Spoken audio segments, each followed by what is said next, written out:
चलिए आइए देखते हैं अभ्यास के प्रश्न। चूंकि यह लोक कथा थी इसलिए इसमें गद्यांश नहीं बन रहा है।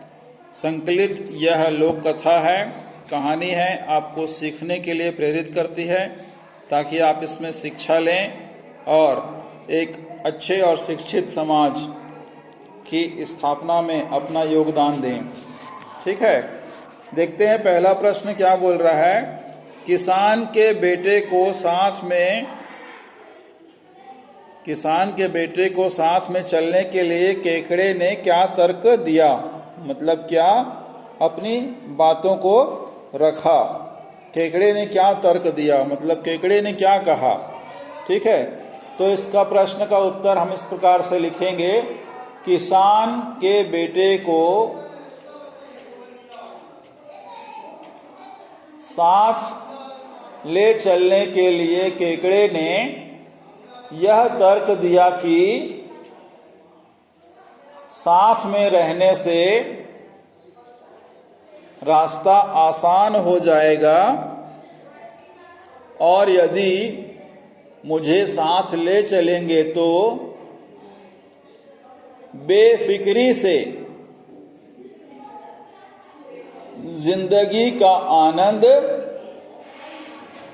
ले सकोगे। इस प्रकार से केकड़े ने अपना तर्क रखा। दूसरा प्रश्न देखिएगा। केकड़ा और टेंगा ने किसान के बेटे की रक्षा किस तरह की। ठीक है, तो इसका उत्तर हम इस प्रकार से लिखेंगे। जब सांप ने किसान के बेटे को डस लिया और वह मूर्छित हो गया तो केकड़े ने सांप के सिर को धर दबोचा और यह कहा कि तुम हमारे संगवारी।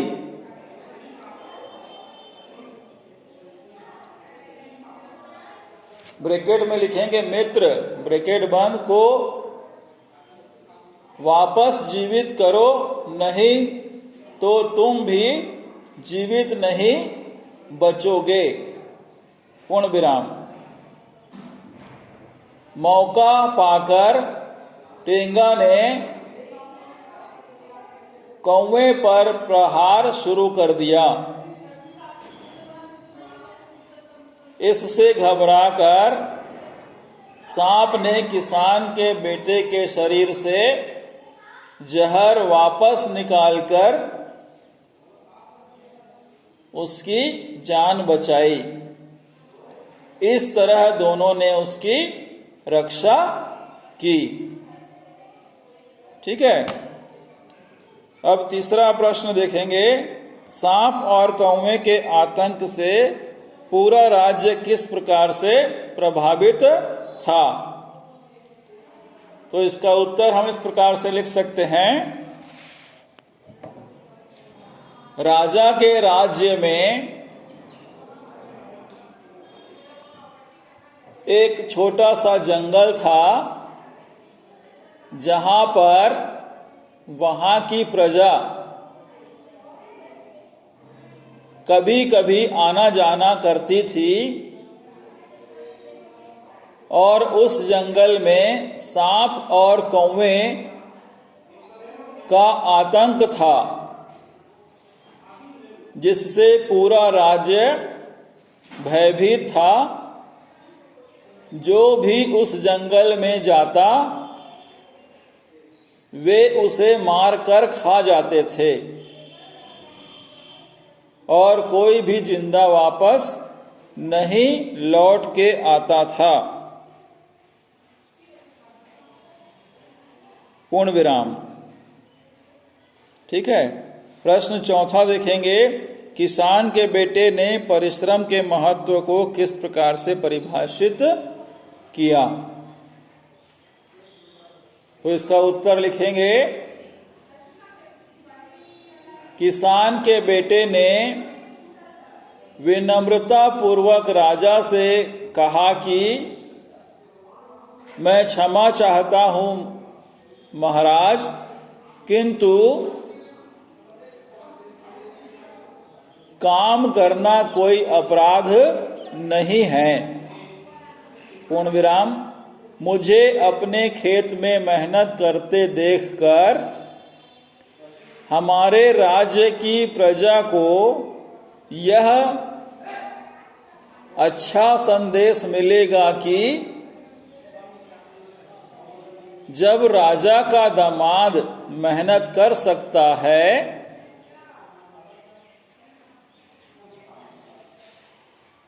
तो वो भी इससे प्रेरित होंगे और मेहनत करेंगे, जिससे राज्य का और अधिक विकास होगा। पूर्ण विराम।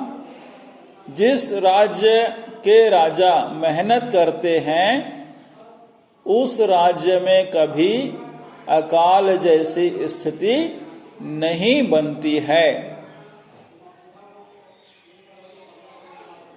इस प्रकार से किसान के बेटे ने परिश्रम के महत्व को राजा के दरबार में बतलाया। पूर्ण विराम। ठीक है। प्रश्न 5वां देखेंगे क्या बोल रहा है। हिरण और कोल्हिया ने कुएं से पानी पीने के लिए कौन सी तरकीब सोची।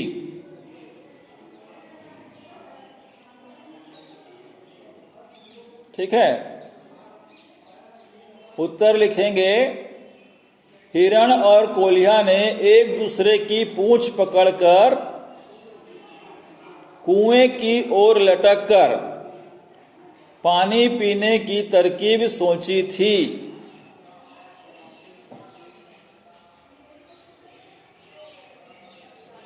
पूर्ण विराम। ठीक है। प्रश्न 6वां देखेंगे, हिरण को कुएं में धकेलने के पीछे कोल्हिया का क्या उद्देश्य रहा होगा।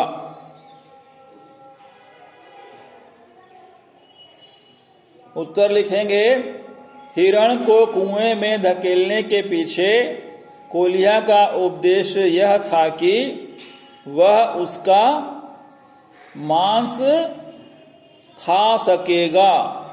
पूर्ण विराम। ठीक है।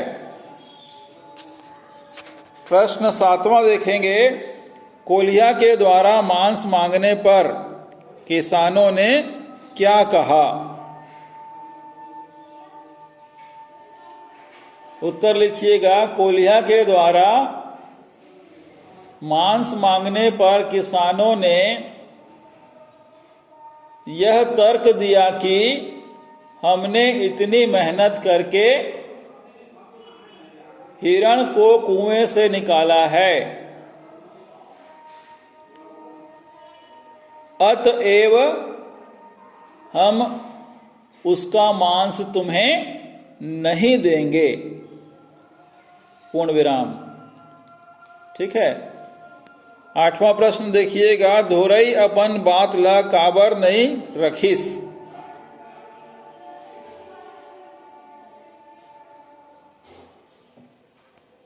धोरई है अपन बात ला काबर नहीं रखिस। तो इसका प्रश्न का उत्तर हम छत्तीसगढ़ी में लिख सकते हैं क्या।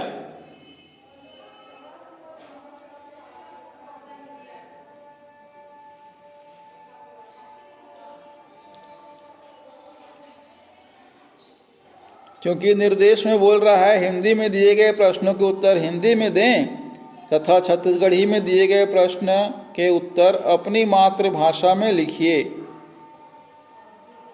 तो हमारी मातृभाषा हिंदी है तो हिंदी में ही लिखते हैं।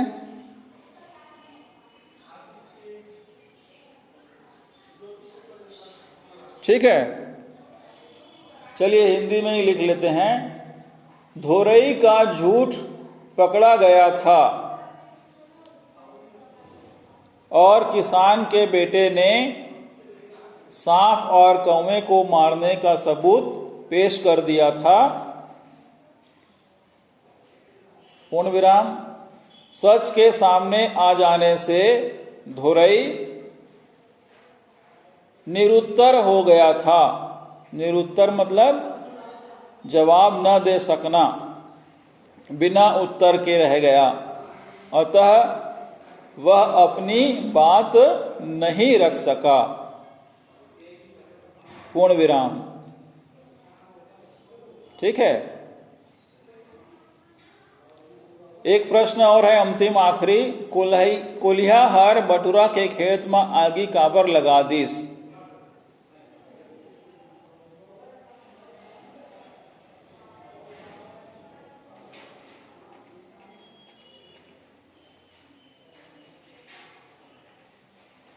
इसका उत्तर लिखें छत्तीसगढ़ी में। चलिए कोशिश करते हैं। ठीक है। कोल्हिया हर बटुआ के खेत में आगी एकर कारण लगा दीस के ओहर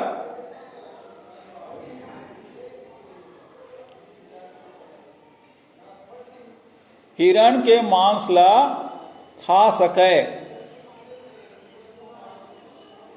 जब कोल्हिया बटुरा के खेत में आग लगा दीस, कामा करके ओला देख के किसान मन आग ला बुझाए बर खेत डहर दौड़िन और कोल्हिया हर हिरण के मांस ला पेट भर खाइस। ठीक है। इस प्रकार से इसका उत्तर हम लिख सकते हैं। ठीक है। तो आखिरी 9वां प्रश्न देखिएगा। आपको छत्तीसगढ़ी में अगर पूछा जाता है तो छत्तीसगढ़ी में ही उसका उत्तर लिखना है। धुरई अपन बात ला काबर नहीं रखीस। चलिए आप कक्षा 9वां प्रश्न ही आप छत्तीसगढ़ी भाषा में लिखिए। ठीक है। तो आज के लिए इतना ही। अपना ध्यान रखिएगा। इसके शब्दार्थ फेयर कॉपी में लिखिएगा, बहुत महत्वपूर्ण है यह अध्याय। उसके बाद हम अगला अध्याय आप लोगों के साथ चर्चा करते हुए बताएंगे। ठीक है। स्वस्थ रहिए, खुश रहिए। फेयर कॉपी में अच्छी लिखावट के साथ इसे लिखिए। आपका बहुत बहुत धन्यवाद।